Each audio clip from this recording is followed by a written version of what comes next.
到这个捞珍珠这个行业，在阿联酋其实是很早很早就有了。我们明天呢会去，后天明天会去迪拜那边，会去一个伊朗小镇，那边就是以前迪拜卖珍珠的地方。你看这个名字其实很奇怪，在阿拉伯国家当中有一个波斯人的城市，在迪拜当中有一个伊朗人的一个城镇，还叫它伊朗小镇。你看想想都觉得不对劲儿。那就跟我们什么深圳的什么北京路、上海路那就不一样了，这是完全两种不同的人种，还有两个不同国家。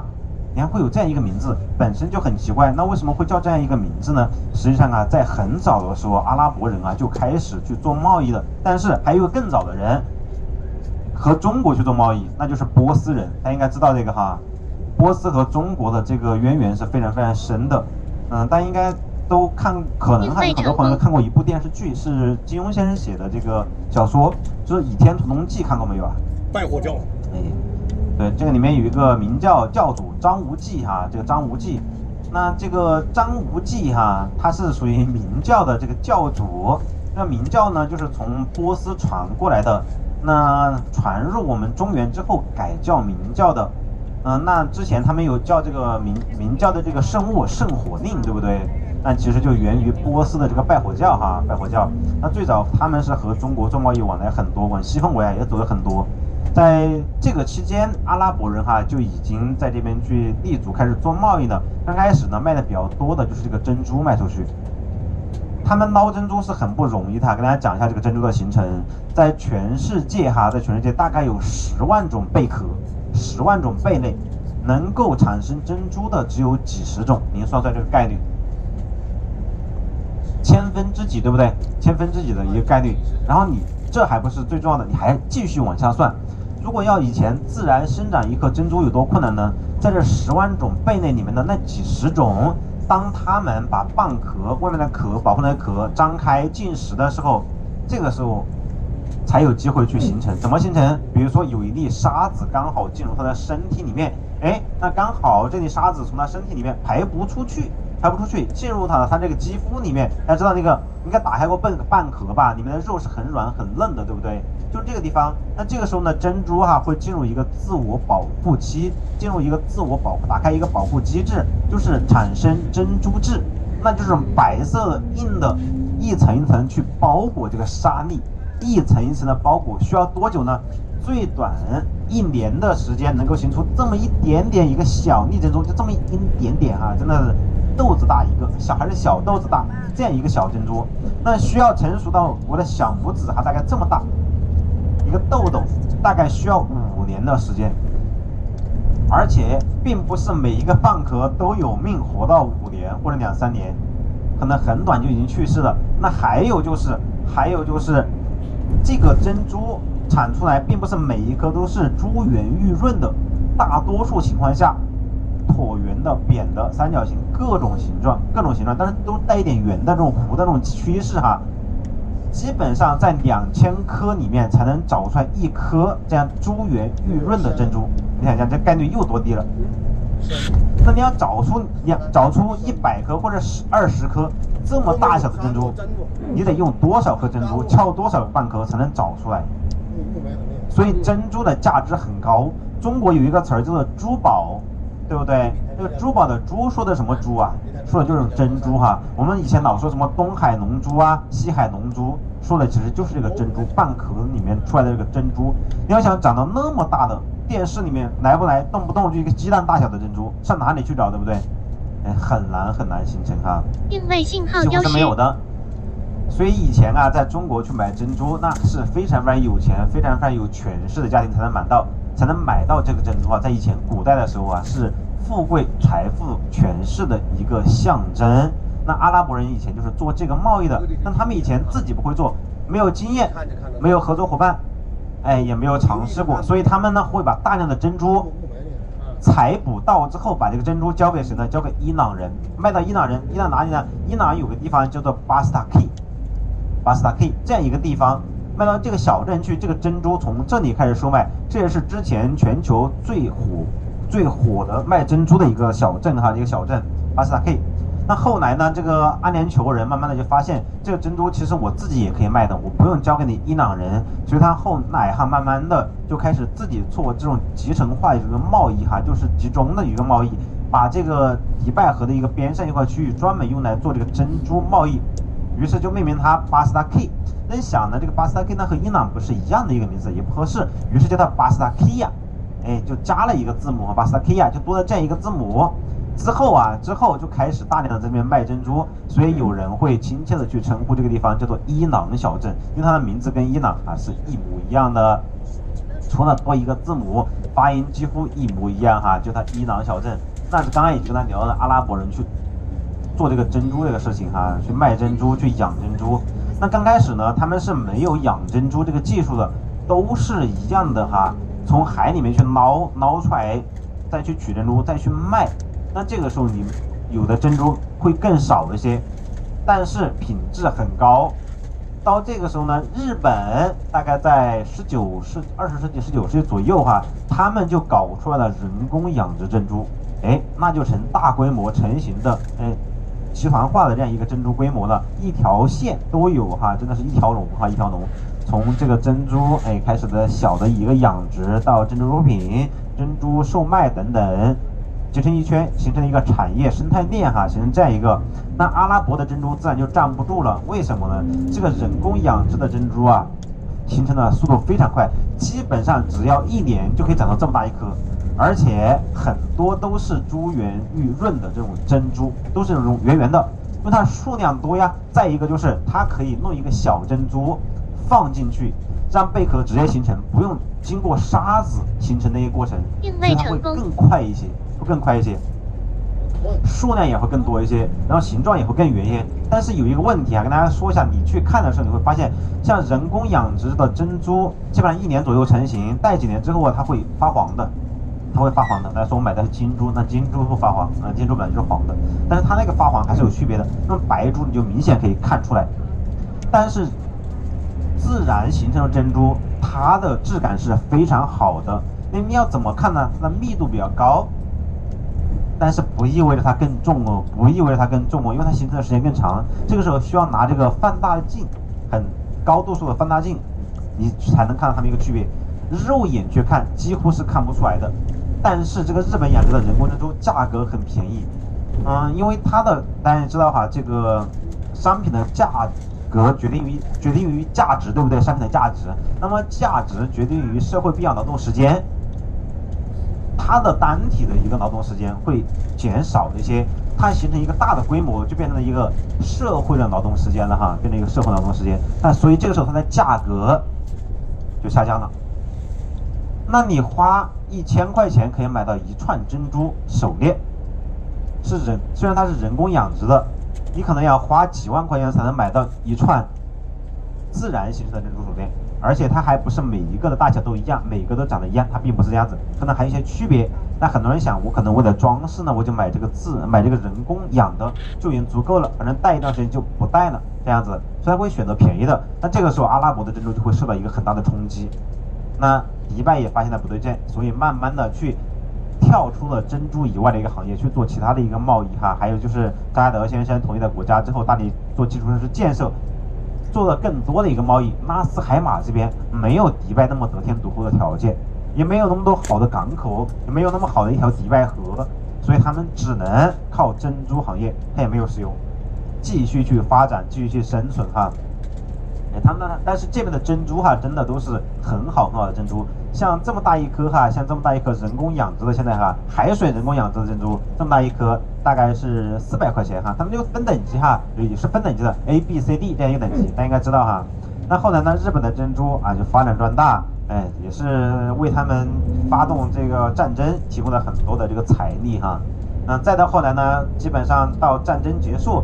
就是说日本被大量制裁，这个珍珠行业都还是给他们提供了很大的一个支持。再往后中国开始慢慢的发展，改革开放，对不对？也开始接触这个行业，把这个日本的珍珠行业大力的去学习，学习完之后，在我们中国超级复制它真的叫做超级复制，复制到什么程度呢？复制到现在全世界最大的一个养殖，大家知道在哪里吗？浙江，浙江。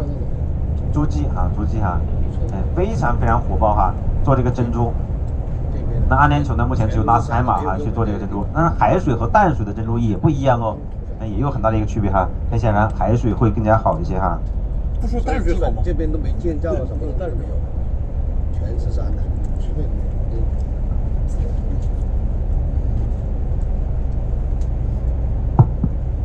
王婆卖瓜哈，对吧？卖淡水的说淡水好，卖海水的说海水好。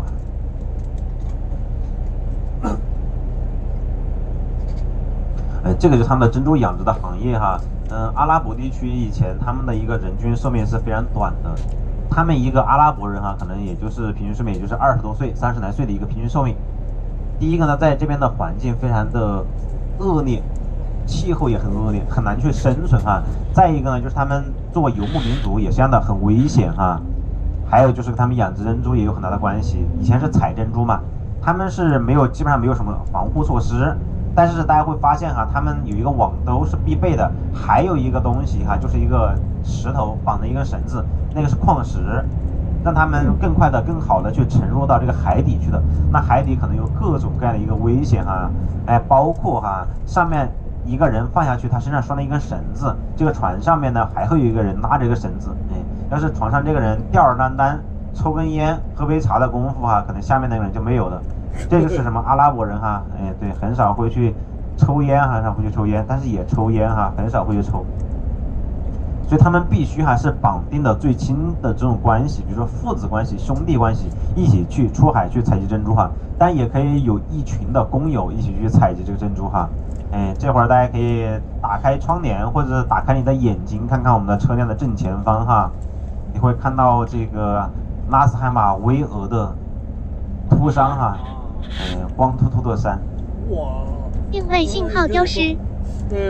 这个山有多高？好像不太高，就300-500米。那还没有去量过啊，这山脉啊。这边的最高山是贾巴斯高山1848哈。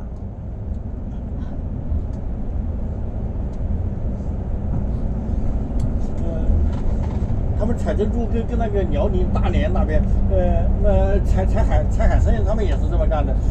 有人坐船，有人潜下去，还有人是上面有个人跟他拉氧气管。还有氧气管，那条件还不错。有氧气管。辽宁那边那就是我就采集也是海参的，他们也是2个人合作。然后那些拉氧气管的人，一天都要给到600。工资还不错耶。就专门有人开氧气管。你想起这个，我就想起大陆也他们也有人是这么配合干的。是的。最近传统行业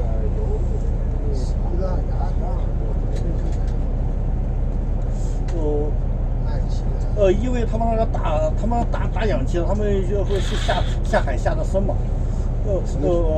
像你说他们这边寿命低，但是潜水的话，就是潜得太深的话，第一个是对那个耳朵鼓膜。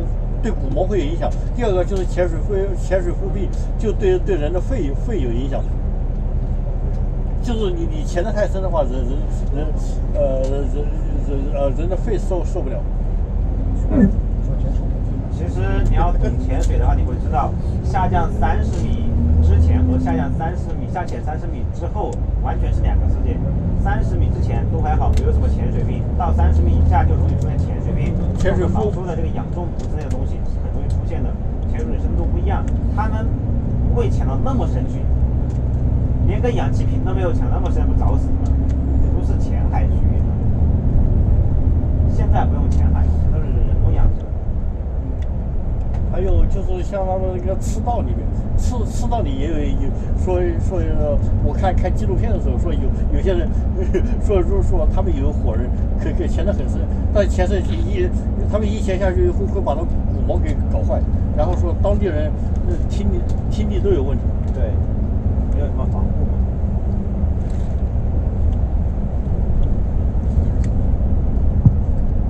这个是纳斯海马一个独特的一个风景线哈。其实还有一个项目就是可以开豪车哈，就是那种跑车。就大家今天说的什么兰博基尼呀、法拉利呀、保时捷呀，开上去开到这个山顶上去，一个跑山项目哈，这个是蛮火的哈，那也是比较危险的项目，因为弯道很多，你漂移漂的不好就漂到这个山底下去了哈。哦，是有这边的人开车山最高有也上去。多少米啊1848。这？1848。最高的应该不是这个肯定没这么高，这个1000千多米。这个300-500米没有。嗯，这个只有300-500米。哦，这边也是。山脉，全都是山脉了这边。这怎么看不清楚啊？是这边这是雾霾，有雾霾啊，还是有什么？灰现在蒙蒙的。一直往那个方向走。这看不清楚，怎么感觉？现在导游带我们去看烟花。烟花汇演。这看过去就灰蒙蒙的。雙耳目之可人啊！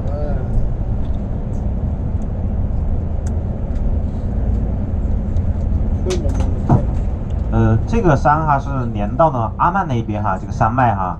那这个山脉里面呢，就是靠近但有一个争议哈。那个阿曼说有一个山哈，就是大概是1934米，这是最高的一个点哈。他说是这个阿曼说是他的，然后阿联酋也觉得是自己的哈。不是说打过架吗？两个 PK 过没有？对，前面是阿曼的飞地哈。那个飞地过去就是霍尔木兹海峡。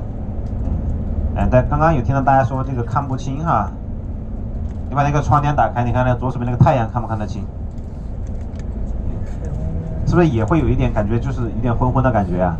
那是灰尘哈，沙尘。雾霾就像深圳的天，雾霾很重。那个雾霾和沙尘不一样哈。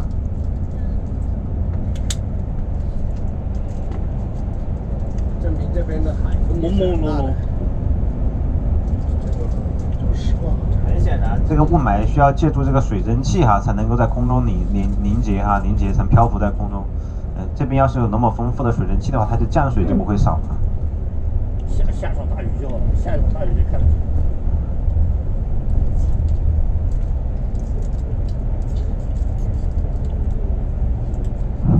这边的山景是比较独特的哈，也是整个阿联酋最特色的这种景观之一哈。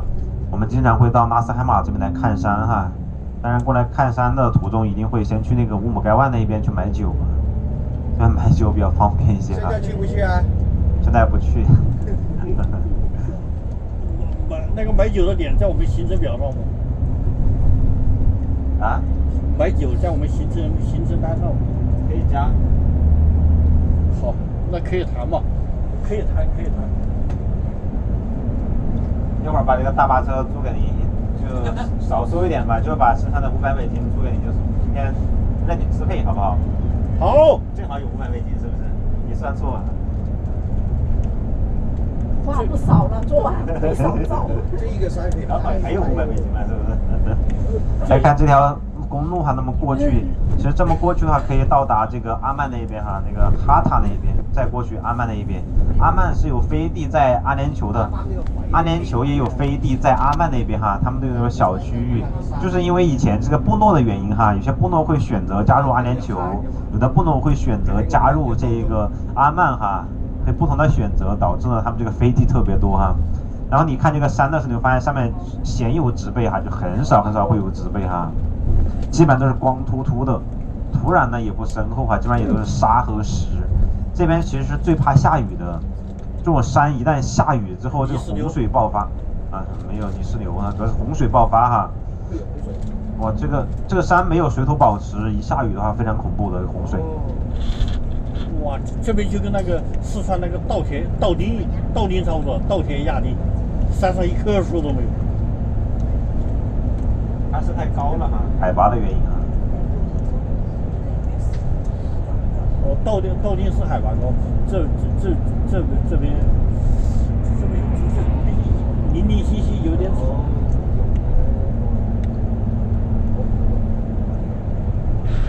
大家可以把这个窗户打开看一下哈，其实还是蛮特别的景色。到处都透露着死亡的气息。装水上拍。谢谢。这个就要收费了哈，啊，拍照不是会坐腿上，不要收费啊，装一个人工的哈，记住。就跟 KTV 一样的。